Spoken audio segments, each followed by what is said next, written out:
அரைச்சி விட்ட சிக்கன் குழம்பு எப்படி பண்ணலான்னு பார்க்கலாம். ஒரு கடாயில் எண்ணெய் ஊற்றி எண்ணெய் நல்லா காஞ்சதுக்கப்புறம் சாப் பண்ணி வச்சுருக்க வெங்காயம் போட்டுக்கோங்க. இது கூட உப்பு போட்டு நல்லா வதக்கி விட்டுக்கோங்க.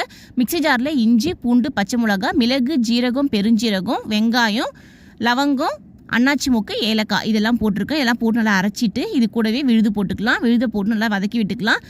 விழுதோட பச்சை ஸ்மெல் எல்லாம் போனதுக்கப்புறம் 1 ஸ்பூன் கரம் மசாலா, 1/4 ஸ்பூன் மஞ்சள் பொடி போட்டுக்கலாம். இதெல்லாம் போட்டுட்டு சாப் பண்ணி வச்சுருக்க தக்காளி போட்டுக்கலாம். தக்காளி போட்டு நல்லா வதங்கினதுக்கப்புறம் எண்ணெய் பிரிஞ்சு வரும். அந்த ஸ்டேஜில் வந்து வாஷ் பண்ணி வச்சுருக்க சிக்கன் போட்டு வீட்டில் அரைச்ச குழம்பு மிளகா பொடி 2 ஸ்பூன் போட்டுக்கோங்க. தனி மிளகா பொடி 1 ஸ்பூன் போட்டுக்கோங்க. உங்களுக்கு எந்த அளவுக்கு காரம் வேணுமோ அந்த அளவுக்கு நீங்களும் மிளகா பொடி போட்டுக்கலாம். இதெல்லாம் போட்டு தண்ணி ஊற்றிட்டு நல்லா கொதிச்சதுக்கப்புறம் கடைசியாக கருவேப்பிலை தழையும், கொத்தமல்லி தழையும், புதினா தழை இருந்தால் கொஞ்சம் 2-3 போட்டுக்கோங்க. நல்லா வாசனையாக இருக்கும், டேஸ்ட்டும் சூப்பராக இருக்கும். இதெல்லாம் போட்டு இட்லிக்கோ, தோசைக்கோ, சாதத்துக்கோ வச்சு சாப்பிட்டு பாருங்கள். டேஸ்ட்டு சும்மா அடி தூளாக இருக்கும்.